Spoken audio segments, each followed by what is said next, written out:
Howdy, y'all. I'm Adam, the Renaissance Nerd.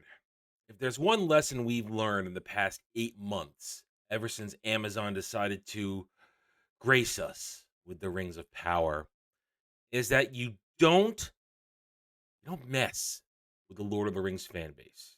And by mess, we mean you do not alter Tolkien's world for any real reason. You don't change the basis, you don't change the core. Otherwise, you will face the wrath of the what is arguably the oldest fan base in pop culture history.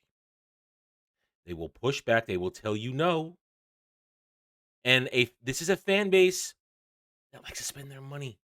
This is a fan base that will buy Tolkien related merch. They'll buy more books. They'll buy new editions. They'll buy new versions of Peter Jackson's trilogy. They'll buy statues. They'll buy anything because they love Lord of the Rings so much. So why would you intentionally piss these people off? Why would you intentionally go, "Oh, hey, I'm going to basically spit in your eye. I'm going to spit in your eye and we're going to change Tolkien cuz Tolkien needs to be more diverse and modernized." And I'm not talking Rings of Power for once. We're not talking Rings of Power. You would think any other big company would learn the lesson. Don't change this. You're only going to create a massive backlash from those who will actually spend money on the product that you want to put out. Oh, well, guess what? Woke companies don't learn because Wizards of the Coast. Oh, they're as woke as you get right now. Wizards of the Coast race swaps Aragorn for Magic the Gathering's upcoming Lord of the Rings Tales of Middle-earth set. Our goal is a modern take on the work of J.R.R. Tolkien. You never learn. You never learn. Let's see this. So apparently there was this thing, Wizards Presents, a week ago or so. Might have even been this week. I don't know. But at Wizards Presents, they're talking about D&D. They've wokeified the hell out of D&D. They're releasing all sorts of old school campaigns coming back. But you might not know that Wizards of the Coast also owns Magic the Gathering. Now, I've been out of the Magic game for a long time. Like we're talking 20 plus years out of that game. I don't know firsthand if the Magic crowd is as hardcore, but I'm gonna put a little logic on the table because we deal in facts and logic on this channel. Nerds play Magic the Gathering. Nerds love their IPs. Nerds love their IPs to remain the way they expect them to remain. So if you're going to entice nerds to buy and play with your new set of Magic cards, you would think you want it to be, I don't know, resembling Tolkien's Lord of the Rings. Wizards of the Coast has revealed that their upcoming Lord of the Rings Tales of Middle-earth set for Magic the Gathering will depict Aragorn as a black man.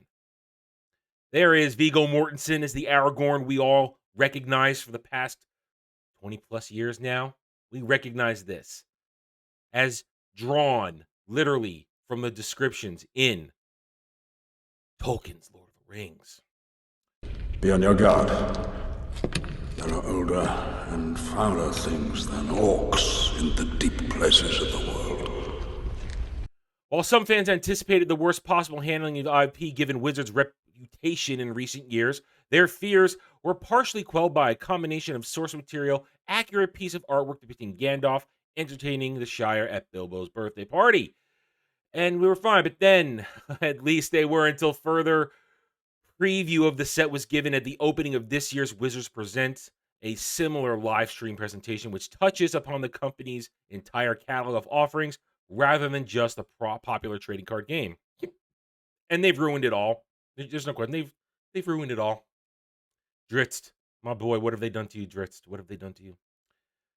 There it is right here. This is a multi-card layout of what's going on here. And there he is right there. Goodman then proceeded to preview some of the art for this Magic the Gathering Lord of the Rings set, unveiling the player's first look at depictions of Frodo, the Balrog, and sets of new borderless scene cards, which, when brought together, will form an amazing, recognizable scene from the books, like the climactic battle at Pelennor Fields outside of Gondor. However, upon her reveal of the cards depicting the latter event, fans were quick to notice a significant divergence from Tolkien's original writings. Namely, that rather than having a shaggy head of dark hair flecked with gray and a pale, stern face as described in the books, Wizards claims to have followed ever so closely. The last chieftain of the Dunedain of the North was depicted as a short haired black man. On their own, they're glorious pieces of art, concluded Goodman. But put them together, you could see the entire story as if turning the pages of the novel. I don't know. Last time people turned the pages of the novel, Aragorn wasn't a black man.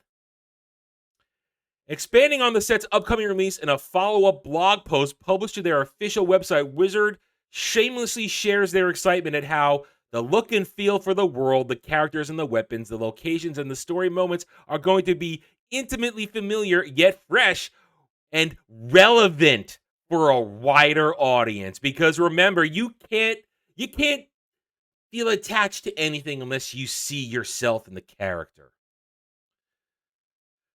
The folks at Middle-earth Enterprises take their roles as stewards very seriously, and every decision about characters has been made with a deep reverence to the original. Oh, really? Yeah, you lie to our faces. Wrote Wizards content manager Adam Styborski. With that in mind, together, we set out to make a set that follows two guiding principles. Oh, diversity and originality. That's just what you want to hear when somebody's tackling your favorite IP that has decades of lore and source material cementing how it should look, how it should be. You want to hear that they're going to be diverse and original with it. Aren't you excited? Of the first goal, Styborski explained, the Lord of the Rings is about the different peoples of Middle-earth coming together to fight Sauron, finding strength in their diversity. We want to make this appealing story fresh and relevant to an even wider audience. The second most translated book in history after the Bible. I think it's already reached as wide an audience as it can. Oh my goodness. In terms of the second, he clarified, the goal of this set is to express the story and setting of The Lord of the Rings in the cards for Magic the Gathering, noting that while countless prior efforts have painted vivid pictures of this world, our goal is a modern take on the work of J.R.R. Tolkien, lovingly crafted for a new generation of players and fans. I don't know. The fact that new generations always pick up the books or watch the Peter Jackson movies and fall in love with them just as they are, without you race swapping one of the main characters, one of the most beloved characters in the entire franchise, just for your diverse originality, you're full of shit. This is stupid. Go right back to the top because that's the best look at it. It's not Aragorn. This is Aragorn. That is not. It's a very simple equation. Don't change the source material to suit your effed up agenda. A day may come when the courage of men fails, when we forsake our friends and break all bonds of fellowship. But it is not this day. What more do we have to do to express it to these idiots? But again, these woke morons live in a little echo chamber. They think that the morons on Twitter are the ones that are going to buy their product. If you play Magic the Gathering still, does this entice you to buy their Lord of the Rings set? For a moment, you might have been excited, but this shows you there is no respect for Tolkien. There is no respect for the fans. This is so stupid. They don't learn. And they're not going to learn, hopefully into a major loss, financial loss on this. Don't support this kind of crap. Show them what fans really feel. Their passion. Fans are the lifeblood of everything. Without us, you are nothing. Without our money, you don't survive. Let's remind them that. We're going to remind them with Rings of Power. Let's show Wizards of the Coast they can't do this and expect to make a profit on a beloved IP. All right, I'm done. Thank you for watching this video. If you enjoyed it, a like would be very much appreciated. If you are new here, I invite you to subscribe to me right here on YouTube, where I am here to earn your trust and support using facts and logic, because facts and logic do not care about copium-riddled, whiny stands and SJW fifis. Hit the notification button, I can speak.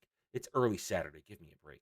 Hit the notification button, share my video if you like what I'm preaching, and by all means, leave a comment because I love to hear from you guys. Stands and SJWs, go whine in your corner. Go whine and cry in your corner because I don't care what you think. I will never care what you think. Because 201, you are all cowards behind keyboards, overdosing on copium. And I really do hope this triggers you. Thank you again for watching this video. Take it easy. Thanks for watching, everybody. If you want to get in touch with me, you can reach out to me at therennerd@gmail.com. That email's for channel business only, so I check it on a daily basis. Also, you can find me at the Geeks and Gamers forums under @ROAS, and you can find me at Rumble and Odyssey, The Renaissance Nerd. Thank you again. See you next time.